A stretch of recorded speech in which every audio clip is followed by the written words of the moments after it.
warahmatullahi wabarakatuh. Halo sahabat senang tani. Musim penghujan gak ada salahnya kalau kita menanam tanaman sulur. Mengapa?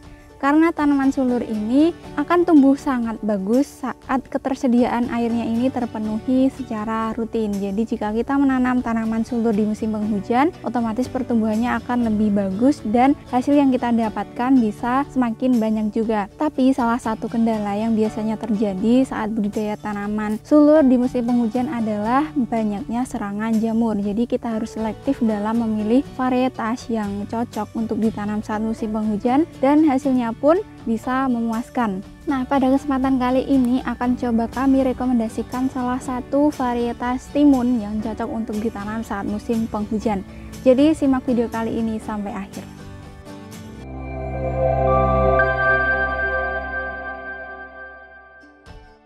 Oke, halo sahabat Seneng Tani semua, kembali lagi di channel Seneng Tani bersama saya Titis. Semoga Anda tetap senang untuk menjadi petani dan semoga sahabat Seneng Tani semua sehat selalu, dilancarkan rezekinya dan tetap semangat untuk bertani. Seperti yang sudah saya sampaikan tadi bahwa di musim penghujan akan bagus jika kita menanam tanaman sulur. Contohnya yaitu timun besar seperti yang ada di sini. Karena saat musim penghujan kebutuhan air tanaman akan tercukupi dengan baik dan tanaman sulur ini sebagian besar jaringan tanamannya komponen utamanya adalah air. Bisa dilihat ya sahabat Seneng Tani dari kondisi batang, daunnya ini sebagian besar banyak mengandung air. Jadi kebutuhan akan air ini menjadi hal yang sangat penting untuk pertumbuhan tanaman sulur. Nah, salah satu tanaman sulur yang bisa kita budidayakan saat musim hujan adalah timun besar. Tapi biasanya kendala yang terjadi adalah serangan jamur yang sangat banyak karena ukuran daun dari timun ini lebih lebar dan lebih tipis juga, jadi dia lebih rentan terhadap serangan jamur. Nah, jadi sebelum kita menanam, jadi lebih baik kita menyeleksi terlebih dahulu varietas yang cocok untuk ditanam saat musim penghujan. Salah satu varietas yang recommended yaitu timun bagus ini. Seperti apa yang ditanam oleh Mas Widodo di sini di Desa Blongkeng, Kecamatan Luar, Kabupaten Magelang. Di sini beliau menanam timun bagus sejumlah sekitar 1.800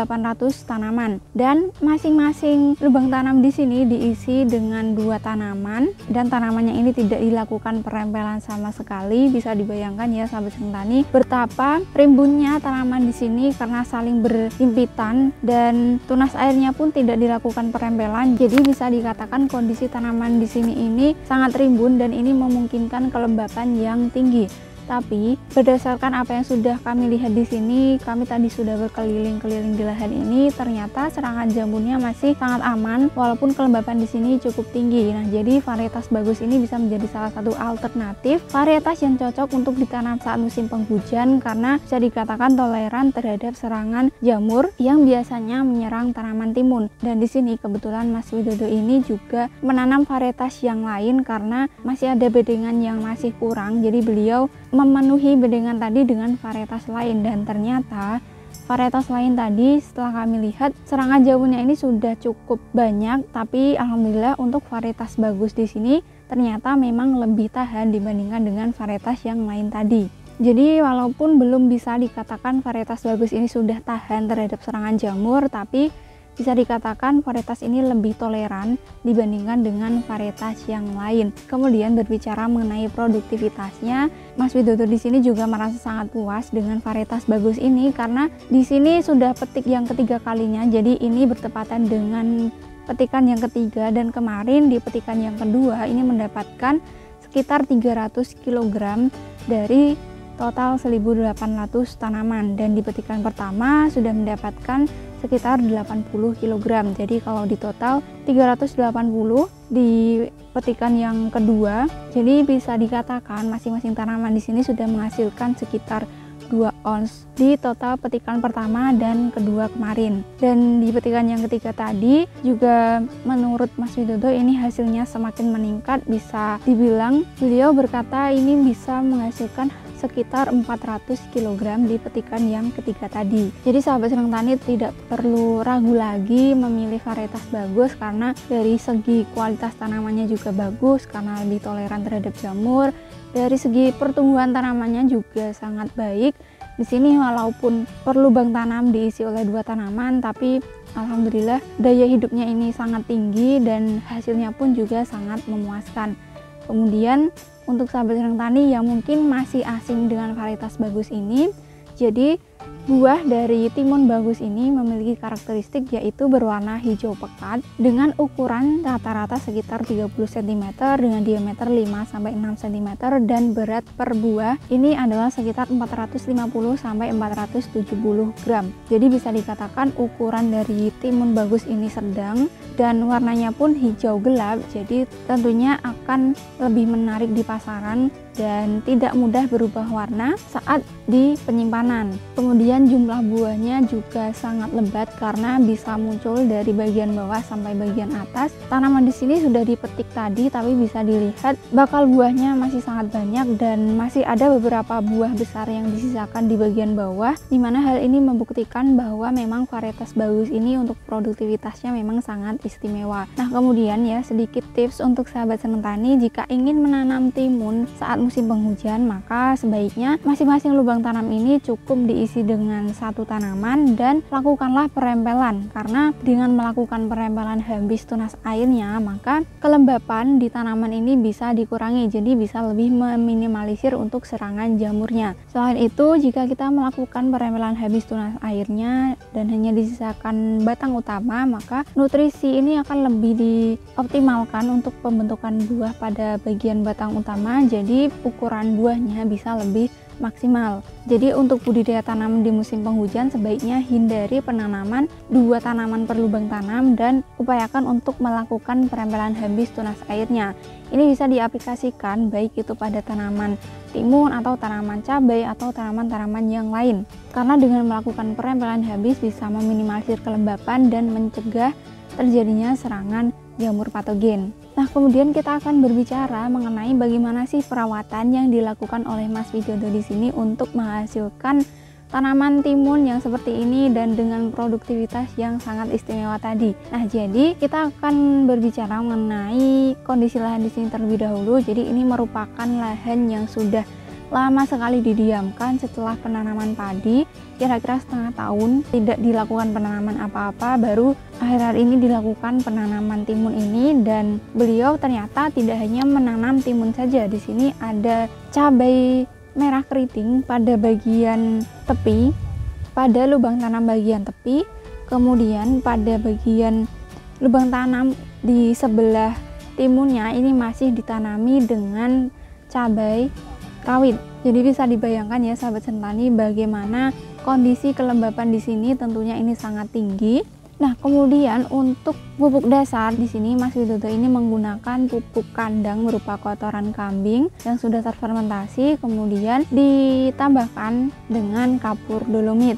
Jadi untuk dasarannya hanya menggunakan 2 bahan itu saja. Kemudian untuk pengocoran di sini beliau menggunakan asam humat power soil ditambah dengan Ultradap dan NPK Mutiara. Kemudian masih ditambahkan dengan Kalbovit. Jadi tentunya pengocoran ini juga berperan penting dalam pertumbuhan tanaman di sini karena tadi pupuk dasarnya hanya menggunakan kotoran kambing dan dolomit. Kemudian beliau menambahkan nutrisinya via kocor dengan menggunakan NPK Mutiara, ada Kalbovit dan juga Ultradap. Jadi setelah beliau ini mengoptimalkan pH pada tanah ini menggunakan kapur dolomit, setelahnya beliau mencoba untuk menstabilkan pH di tanah ini supaya tidak drop dengan menggunakan asam humat power soil. Apalagi saat musim kemarau, asam humat ini menjadi hal yang sangat penting, bisa dibilang ini merupakan pupuk yang wajib untuk diaplikasikan saat musim kemarau karena dengan bantuan power soil bisa membantu mengikat air di dalam tanah, jadi ketersediaan air di dalam tanah ini bisa tetap tercukupi untuk tanaman. Nah, kemudian tadi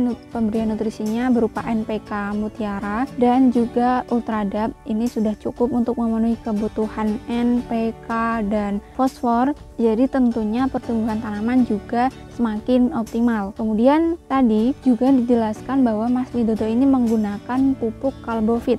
Nah, mungkin sahabat senang tani yang belum tahu mengenai Kalbovit ini, jadi Kalbovit ini merupakan pupuk yang mengandung kalsium dan boron. Jadi kandungan kalsiumnya ada 57% dan kandungan boronnya ada 0,8%. Nah, pemberian Kalbovit ini juga sangat berperan penting dalam pertumbuhan tanaman di sini, karena dengan pengaplikasian pupuk yang mengandung kalsium ini bisa lebih memperkuat jaringan tanaman, jadi dia lebih kuat terhadap serangan jamur patogen. Nah, bisa dibuktikan ya di lahan ini dengan pengaplikasian pupuk yang mengandung kalsium seperti Kalbovit tadi bisa lebih meningkatkan ketahanan tanaman terhadap serangan jamur karena jaringan tanamannya lebih kuat. Kemudian dengan kombinasi antara kalsium dan juga boron ini bisa lebih meningkatkan kualitas buah. Jadi untuk sahabat seneng tani bisa mencoba untuk menggunakan pupuk Kalbovit ini terutama untuk musim penghujan, karena dengan adanya kalsium juga bisa lebih meningkatkan pH pada tanah. Jadi pH tanah bisa lebih terkontrol, tidak terlalu drop. Harapannya ini juga bisa lebih menekan pertumbuhan patogen di tanah. Nah, kemudian untuk pengocoran saat tanaman di sini sudah berbuah, ini beliau menggunakan KNO putih masih ditambahkan dengan Kalbovit tadi. Kemudian untuk penyepraian di sini beliau menggunakan ganda sil buah dicampur dengan fungisida dan masih menggunakan Kalbovit. Jadi untuk setiap perawatan yang beliau lakukan ini rata-rata menggunakan pupuk Kalbovit, dan ternyata memang terbukti bisa memperkuat jaringan tanaman dan bisa untuk meningkatkan kualitas dari buah yang dihasilkan. Nah, jadi itu adalah beberapa perawatan yang dilakukan oleh Mas Widodo untuk mengoptimalkan pertumbuhan tanaman timun dan juga mengoptimalkan buah yang dihasilkan di sini. Jadi tips untuk sahabat seneng tani di musim penghujan, sebaiknya sahabat seneng tani menyiapkan pupuk yang mengandung kalsium. Contohnya ada Kalbovit tadi seperti yang dipakai oleh Mas Widodo di sini, karena selain dengan mencegah kelembapan pada tanaman terlalu tinggi, kita juga bisa menaikkan pH tanah ini dengan pengaplikasian pupuk yang mengandung kalsium. Selain itu, dengan adanya kalsium maka jaringan tanaman ini akan jauh lebih kuat, kemudian jaringan kayunya juga bisa lebih tebal, jadi dia lebih tahan terhadap serangan jamur patogen. Dan dengan kombinasi antara kalsium dan juga boron ini bisa lebih meningkatkan kualitas buah yang dihasilkan. Jadi itu ya sahabat seneng tani, apa yang bisa kita ambil dari lahan ini. Semoga ilmu tadi bermanfaat untuk sahabat seneng tani semua dan bisa diaplikasikan oleh sahabat seneng tani saat menghadapi musim penghujan ke depan. Jangan lupa di musim penghujan tentunya serangan jamur bisa menjadi sangat parah, jadi sebaiknya kita mengantisipasinya sejak dini dengan pemilihan varietas yang tepat dan mempersiapkan berbagai nutrisi yang mendukung ketahanan tanaman terhadap serangan jamur tadi, karena lebih baik mencegah daripada mengobati. Jadi sebaiknya lakukan pencegahan sejak dini, dan langkah pencegahan yang bisa kita lakukan dari awal adalah dengan memilih varietas yang tepat. Jadi untuk sahabat seneng tani yang ingin menanam timun saat musim penghujan nanti, sahabat seneng tani bisa menanam timun varietas bagus dari MMT Seed. Semoga video kali ini bermanfaat, dan jika dirasa bermanfaat silahkan untuk di-share ke teman-teman yang lain. Jangan lupa like, komen, dan subscribe supaya tidak ketinggalan informasi dari kami selanjutnya. Terima kasih sudah menyaksikan video kami dan mendukung channel ini untuk berkembang. Semoga sahabat seneng tani semua sehat selalu dan dilancarkan rezekinya, dan tentunya tetap semangat untuk bertani. Sampai jumpa di video-video kami selanjutnya. Terima kasih. Wassalamualaikum warahmatullahi wabarakatuh.